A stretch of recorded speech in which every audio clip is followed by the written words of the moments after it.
Tadinya sih coba-coba, tapi ternyata menghasilkan.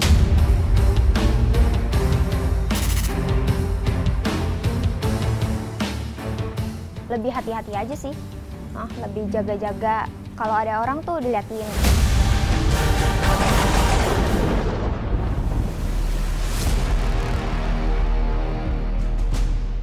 Berada di tengah keramaian bukan berarti kita aman dari yang namanya aksi tindak kejahatan. Salah satunya aksi para pelaku comot dompet alias copet.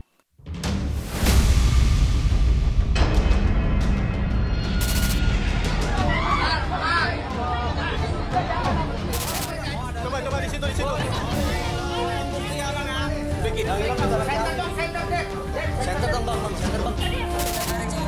Bukan cuma dari kalangan pria, tapi emak-emak juga ada loh yang nekat jadi pencopet. Mereka akan mengincar barang berharga milik orang-orang yang lengah saat lagi ada di tempat umum.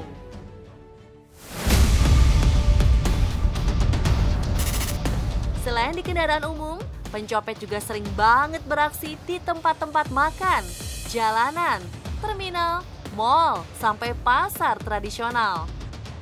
Para pelaku ini akan berbaur sama lingkungan supaya nggak gampang dikenalin.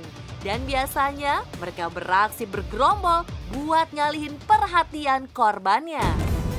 Kayak nanya-nanya gitu sih, kayak misalnya nih aku disuruh nyari nih sama ibu-ibu. Kak, tolong cariin lepis yang ukuran 40 kayak gitu. Nah, terus aku terlalu fokus ke tempat lepis itu. Tahu-taunya kayak ibu-ibunya tuh kayak diam-diam gitu. Lebih hati-hati aja sih. Lebih jaga-jaga. Kalau ada orang tuh diliatin gitu. Sebagai informasi, aksi pencopet modelan begini tuh terorganisir banget. Ada juga loh yang disebut-sebut sebagai komplotan pencopet high class yang udah puluhan kali beroperasi bahkan sampai ke luar negeri. Kabarnya komplotan ini punya taktik yang lebih ciamik dibanding pencopet kacangan yang beroperasi sendirian. Biasanya mereka punya peran masing-masing buat memancing target dengan beragam modus. Ada yang pura-pura minta bantuan, ada juga yang pura-pura ngajak ngobrol target dan menghipnotis korbannya. Aku pernah hipnotis, jadi ada anak muda datang dan kebetulan bangku sebelahku kosong. Dia duduk di sebelahku, terus dia nanya mau kemana Kak? Karena aku pikir ya di sebelahan gitu kan, saya jawab ya kan. Saya jawab lama-lama, saya udah nggak inget apa-apa, tiba-tiba dia nepuk bahu saya itu, kalau sampai Cawang bangun ya gitu. Dan dia tuh turun di Jatiwaringin, di tengah-tengah tol.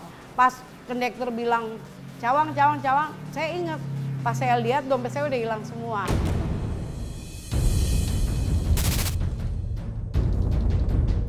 Saking penasaran sama aksi sindikat pencopet ini, tim Kepo coba datang ke wilayah Bekasi, Jawa Barat. Disinilah kami ketemu sama para pelaku copet yang biasa beraksi di seantero Jabodetabek. Salah satu nama pelakunya kita sebut aja Bang Jarot. Kebetulan lumayan cukup lama sih Bang. Ya kurang lebih 7 tahun lah. Dimulai dari coba-coba ya akhirnya ada kesempatan, ada hasil. Akhirnya ya kita sering melakukan seperti itu. Kalau gampang beroperasi itu tempat keramaian. Itu lebih gampang karena kan rame. Kita bisa dapat barang apa aja di situ. Bisa dapat handphone, entah barang lainnya.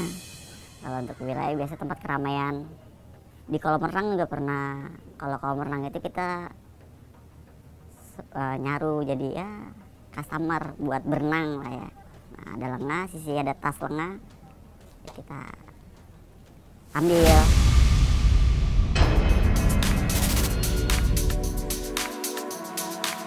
Rupanya anggota komplotan ini bukan cuma dari kalangan laki-laki aja loh, tapi mereka juga ngerekrut perempuan buat dijadiin anggotanya. Gak tanggung-tanggung, anggota komplotan copet perempuan inilah yang ditugasin buat mengecoh korbannya.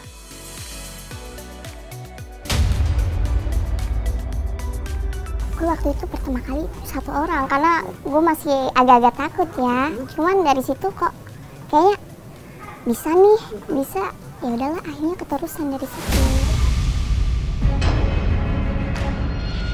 Dalam beroperasi, para sindikat pencopet profesional ini seringkali ngelibatin 3-4 orang anggota komplotan. Layaknya pengunjung pada umumnya, pencopet ini juga berpakaian necis buat mengelabui target. Modusnya pun terbilang rapih. Ada yang bertugas sebagai pengecoh ataupun eksekutor dengan menggunakan kode-kode rahasia. Kalau lokasi sih udah ditentuin. Biasanya sih 3-4 orang. Iya, kalau sendiri kan agak riskan juga. Kalau tim kan kita bisa satu ngoling di samping, ini sepi nih, baru kita gas. Ya itu perkembangan zaman sih. Kadang kan orang sekarang berpikiran orang tatoan atau segala macam hal yang buruk. Sekarang akhirnya berubah lah profesinya. Ya parlente, jadi biar nggak ketara, kita copet. Ya yang sering gampang sih handphone, yang di tas. Apalagi sasarannya kan emak-emak.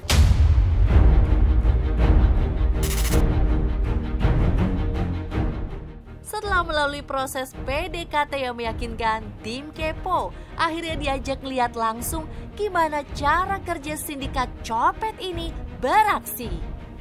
Kali ini mereka menyasar ke sebuah toko pakaian di kawasan Galaksi Bekasi buat mengincar ponsel milik para pengunjung.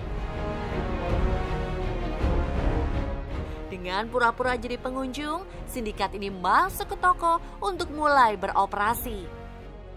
Dan seorang pengunjung wanita yang lagi sibuk belanja barang pasangannya inilah yang jadi target sasaran mereka. Di sini, Jarot yang bertugas sebagai eksekutor beraksi bareng Della sebagai pengecoh dan juga Boy sebagai penerima barang. Strategi awal, mereka berakting jadi pembeli yang lagi milih-milih pakaian. Setelah situasi dirasa aman, pelan-pelan keduanya mulai mendekat ke arah korban.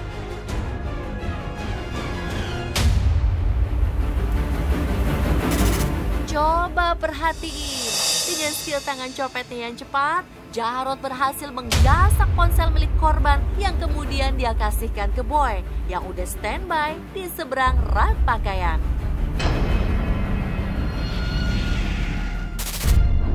Belum puas sama hasil copetan di lokasi pertama, komplotan copet ini lanjut beroperasi ke sebuah kafe.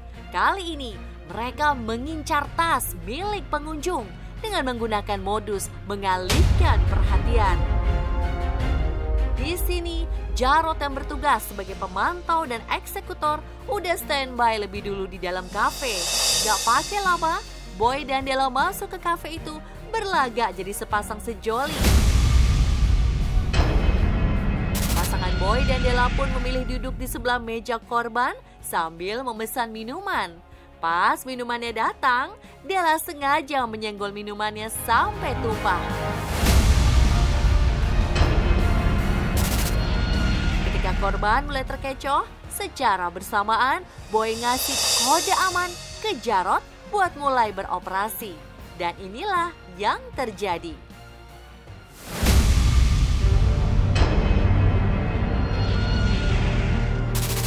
Gak kaleng-kaleng, kecepatan tangan Jarot berhasil membawa kabur tas coklat milik korban tanpa ketahuan. Ya jadi kalau untuk 3 orang misalkan ya, yang satu melabui di sisi kru, kalau kode begini berarti kan lagi dipantau. Kode begini, kalau 3 berarti aman. Itu langsung kita bergegas ya. Dari kode itu kan siapa kita masukin tas. Ya kita bagi rata aja om. Gue buat ini kan, dompet 5 sama HP apa ya waktu itu. Pokoknya adalah HP 1. Itu ya lumayan beresiko ya kalau itu, karena posisi ini apa kayak udah feeling udah nggak enak aja, makanya udah kita kelarin. Memiliki kesamaan latar himpitan ekonomi dan sulit dapat pekerjaan, para pelaku copet ini nekat memilih jalan pintas, mencuri barang milik orang lain. Tujuan mereka pun sama, mendapat lebih banyak keuntungan dan komplotannya sulit tertangkap. Gak heran, kebanyakan sindikat pencopet lebih memilih tempat yang dimana korbannya sulit bergerak. Maka dari itu, sindikat copet yang beraksi secara berkelompok kayak gini nih dianggap lebih berbahaya dan sulit ditangkap. Jadi kayak nyari duit itu lebih gampang di situ. Soalnya kan gue udah ngelamar kerja di mana aja tuh nggak ada panggilan sama sekali. Makanya ya udah itu yang paling gampang, itu profesi yang gue jalanin sampai sekarang. Rata-rata ya kadang yang nggak nentu ya 2 juta, 3 juta. Kalau gede-gede paling 4 jutaan lah. Pernah, tapi bisa kok ditebus. Karena kasus begitu selagi belum naik ke atas kan masih bisa damai.